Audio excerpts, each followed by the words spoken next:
Olá, tudo bem? Sou Carlos Eduardo Carvalho, sócio-diretor e líder da prática de governança de TI e ITSM aqui na Bridge. Nesse vídeo, eu vou responder algumas perguntas que têm aparecido para nós sobre as alterações que as versões mais atuais de ITIL e COBIT têm trazido para nós nas empresas. Governança de TI e ITSM são assuntos que historicamente tratam com muito rigor toda a parte de processos, procedimentos, indicadores, que trouxeram historicamente muita robustez, mas ao mesmo tempo um certo ar de burocracia para a implantação dessas práticas nas empresas.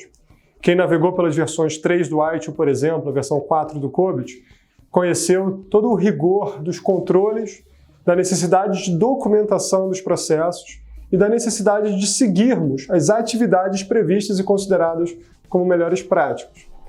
É muito comum ainda hoje organizações buscarem consultorias como a Bridge para fazerem assessments, avaliações de maturidade ou de aderência das práticas consideradas referência no mercado.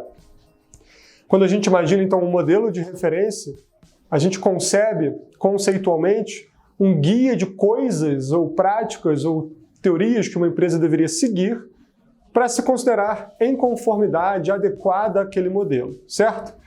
Esse é o lugar comum que a gente conhece hoje no mercado quando a gente fala dos frameworks de governança e ITSM. Porém, as últimas versões desses modelos, aqui eu cito o ITIL 4 e o COBIT 2019, começam a trazer um ar mais adequado ao nosso momento de mercado hoje, porém com uma certa ruptura do modelo conceitual vigente. E aqui eu explico para vocês o que é esse novo paradigma do ITIL 4 e do COBIT 2019. Todos nós sabemos que existe uma grande onda de discussão do tema agilidade nas empresas, certo? Esses modelos começaram então a entender de que forma eles poderiam se adaptar a essa nova realidade de agilidade. Uma das principais mudanças, então, dessas novas versões que estão entrando no mercado com um pouco mais de força agora, é que diminui a necessidade de você, enquanto empresa, ter um rigor de aderência às atividades de um processo, isso é, seguir passo a passo o que se sugere na referência e passa-se a se preocupar muito mais com os resultados gerados, com o valor gerado. Então não existe mais, olhando hoje, uma indicação que um determinado processo, eu vou citar aqui, por exemplo, o gerenciamento de mudanças, que aparece tanto em ITIL quanto em COBIT, seja seguido nas atividades, no seu workflow, como o próprio modelo antigamente previa. Não existe mais essa regra de bolo, essa receita. Hoje em dia fala-se muito mais que o importante é a geração de valor, aquilo que o processo entrega para a empresa, aceitando que cada empresa precisará ter o seu grau de customização, o seu grau de adequação a propósito e a praticidade de uso. Um dos princípios norteadores desses frameworks atualmente é a praticidade e a facilidade, que dialoga muito com o mindset ágil. Outra mudança significativa que acontece fala sobre colaboração e cocriação, termos que já estão no nosso linguajar de negócios há um tempo e agora começam a aparecer de forma mais forte como modelo de referência, inclusive para a governança de TI, o que para muitos é novidade. A lógica de não impor ou não definir um processo rígido a ser controlado e muito mais dialogar com as áreas de negócio, entender como aquela dinâmica daquele negócio pode e deve se adaptar aos processos que aparecem ali muito mais como referência e sugestão.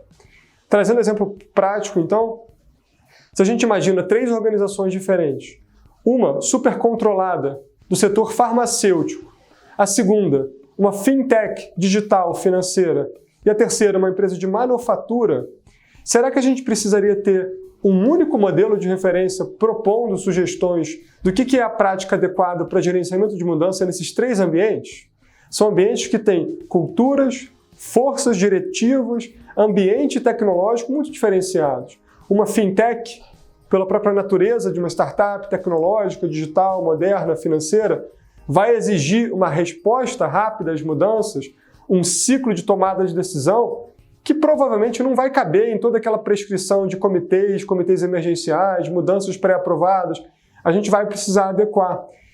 E a grande sacada desses modelos é o fato de você adequar o processo, torná-lo mais simples, abrir mão de algumas burocracias, não tira de você, empresa fintech, a conformidade com o modelo, dado que se baseia muito mais hoje em dia em valor gerado do que no rigor de um passo a passo de etapas.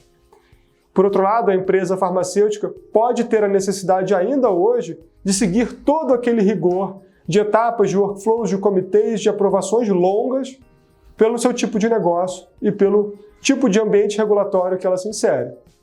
A empresa de manufatura, dependendo de qual for, com menos uso de tecnologia de ponta, mais adequada ali um suporte operacional à linha de fábrica, pode se abster de ter um processo rigoroso, pode ter um processo mais simples de pré-aprovação e, mesmo assim, também estar em adequação aos modelos.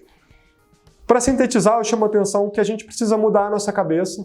Não mais faz sentido a gente buscar uma aderência rigorosa aos modelos, avaliando como cada funcionário faz o seu processo.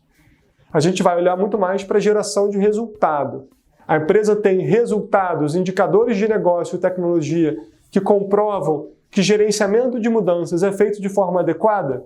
Isso significa o quê? Poucos ou nenhum incidente em produção oriundo de uma falha de avaliação, análise e aceitação de mudanças? Se a gente tiver uma empresa com baixa taxa de incidente ou com zero taxa de incidentes em produção por falha em mudança, para a mentalidade de hoje, não importa muito qual workflow você seguiu, você atingiu o seu resultado.